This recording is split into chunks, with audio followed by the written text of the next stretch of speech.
दूसरे मेहमान हैं सीपीएम के राज्य सचिव कॉमरेड अमराराम। कॉमरेड अमराराम, आपका स्वागत है। लाल सलाम। अब तो नारे सुनाई कम पड़ते हैं लाल सलाम के। मैंने बहुत सुने, 1 साल तक सुने होंगे आपने दिल्ली के चौतरफा और पूरे देश। जी जी हाँ, वहाँ तो है, लेकिन लाल सलाम ये है जो नरेंद्र मोदी जो 56 इंच का सीने की बात करता था, उसको पूरे देश के किसानों से माफी मांगकर काले कानून वापस लेने पड़े हैं और लिखित में समझौता किया था, बशर्ते वो मुकर गए हों। कॉमरेड, कितनी सीटों पर लड़ने की तैयारी है सीपीएम की इस बार? सीपीएम 30 सीटें चिन्हित की हैं और हमारा सीट लड़ने का एक ही आधार होता है, हमारी पार्टी का संगठन और संघर्ष जी, क्योंकि वही हमारी पार्टी है जो आम जनता के मुद्दों को लेकर संघर्ष करती है जी। चाहे वो आज महंगाई का सवाल हो, भ्रष्टाचार का सवाल हो, बेरोजगारी का सवाल हो। नहीं, कैडर बेस्ड पार्टी है आपकी, तो कैडर के लोगों को ही टिकट देती है। बिल्कुल बिल्कुल। तो आपने 30 सीटों पर चुन लिए अपने कैडर में से लोग चुनाव लड़ने के लिए, या बाकी है? नहीं, सीटें अभी चिन्हित की है। निश्चित रूप से कैंडिडेट भी चुनेंगे और तमाम जो धर्मनिरपेक्ष दल हैं जो इस राजस्थान को कंगाल और बीमारू राज्य बनाया है, सब कुछ संसाधन, प्राकृतिक जमीन हो, खनिज हो, पेट्रोलियम पदार्थ हो, जनशक्ति हो, सबसे ज्यादा है, लेकिन आज भी राजस्थान पिछड़ा हुआ है। आजादी के 75 साल बाद में भी राजस्थान संपूर्ण शिक्षित नहीं हो पाया है।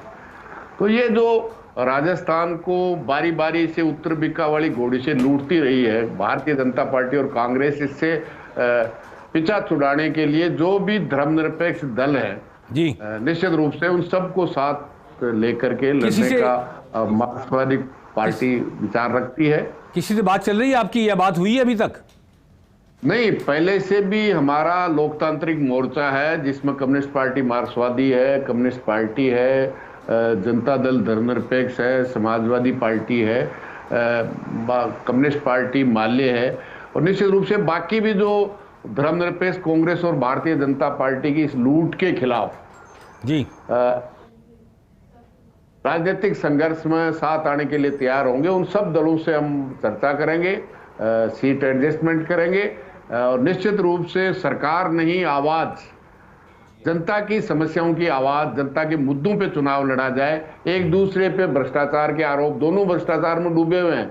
वो कह रहे तुम चोर हो, वो कह रहे तुम चोर हो, कांग्रेस बीजेपी, हम कह रहे दोनों ही चोर हैं, डाकू हैं। जी जी, आप पहली पार्टी है जो कह रहे हैं कि हम सत्ता के लिए चुनाव नहीं लड़ रहे हैं, आवाज उठाने के लिए चुनाव लड़ रहे हैं।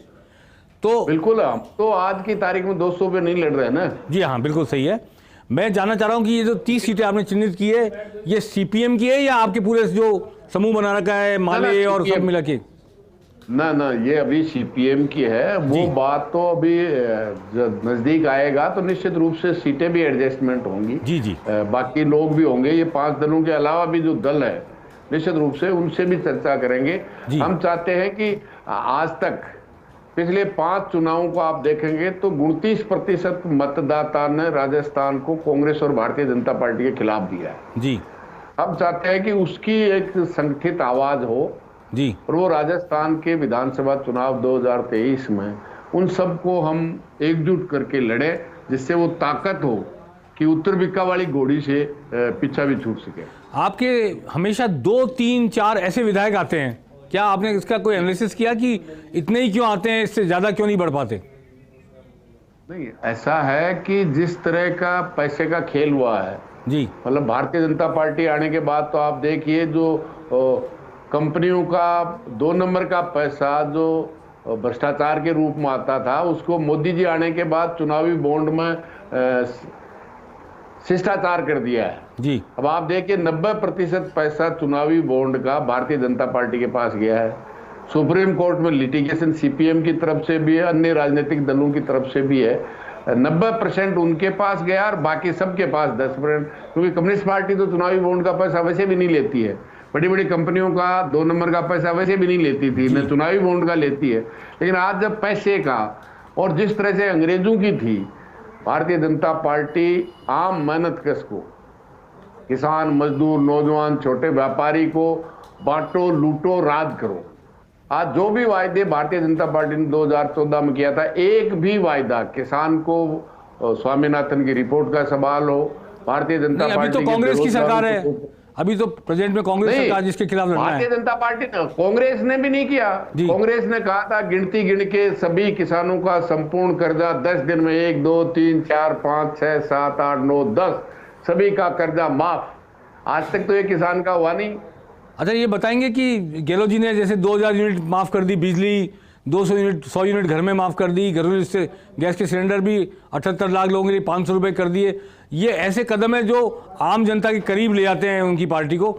ये इनको आप कैसे देखते हैं? जाते हैं? आप अंदाजा कीजिए, इस 2000 से लेके 2023 तक जी, इस 23 साल में कांग्रेस और भारतीय जनता पार्टी ने राजस्थान की जनता को बिजली के क्षेत्र में जितने घोटाले किए, मैं कह रहा हूं जांच होनी चाहिए, और तमाम जितने भी बिजली मंत्री इस 23 साल में रहे कांग्रेस और भारतीय जनता पार्टी, सब जेल में जाएंगे। आप देखिए, आज 2-2.5 रुपए में बिजली बनती है। 13,000-14,000 मेगावाट की आवश्यकता है और 29,000 मेगावाट बिजली बनती है, फिर भी राजस्थान में बिजली नहीं मिलती है। 2.5 रुपए की बिजली, और अभी तो सौर ऊर्जा में जो देश में सबसे ज्यादा बन रही है वो 2.25 रुपए में है। जी, मैं आपसे ये जानना चाह रहा हूँ, पैसा ज्यादा हो, ये जानना चाह रहा हूँ कि पश्चिम बंगाल में, त्रिपुरा में, जहां जहां आपका बिल्कुल पकड़ थी, जमीनी पकड़, वहां वामपंथ वहां से एक तरह से विदा हो गया है। आप अभी भी राजस्थान जैसी स्टेट में जहां भाजपा और कांग्रेस का इतना जबरदस्त वर्चस्व है, उम्मीद लगाकर बैठे हैं कि लाल झंडे को लोग सलामी देंगे? बिल्कुल सलामी। आज त्रिपुरा में हम ही अपोजिशन में हैं। अरे हम तो 20 साल तक लगातार, ये तो भारतीय जनता पार्टी और कांग्रेस तो 5 साल के अंदर धूल चाट जाती है। 163 की बीजेपी धूल चाट गई और 90 सीटें चली गई। कांग्रेस 156 आई थी और कितनी बची थी? नहीं, मैं तो जानना चाहता हूं जनता से क्या कहेंगे, क्यों वोट दे जनता आपको, क्यों वोट दे जनता आपको? नहीं, जनता संघर्ष के लिए, जनता के मुद्दों के लिए लड़ने वाली केवल ये कम्युनिस्ट पार्टी मार्क्सवादी है। चाहे किसान के भाव का सवाल हो, बिजली का सवाल हो, रोजगार, नौजवान के सवाल हो। आज राजस्थान में क्या हो रहा है? दोनों मिलकर के जिस तरह से नौकरियों को लूट रहे हैं जी, पेपर लीक इस सरकार में भी, उस सरकार में भी, मतलब 2.25 रुपए की बिजली को इन्होंने 10 और 12 रुपए यूनिट तक बेच रहे हैं। चलिए, इससे बड़ी लूट और क्या हो सकती है? ये बताइए कि के लिए आप 100 यूनिट फ्री की बात कर रहे हैं। क्या कितनी सीटें आप जीतने की उम्मीद लगाते हैं? क्या 2.5 का आंकड़ा पार करेंगे कभी? हम तो जितने लड़ रहे हैं वो सभी जीतेंगे, कोई एक भी हारने वाले नहीं है जी। चलिए देखते हैं आगे आगे होता है क्या, आपका लाल झंडा कहाँ फहराता है।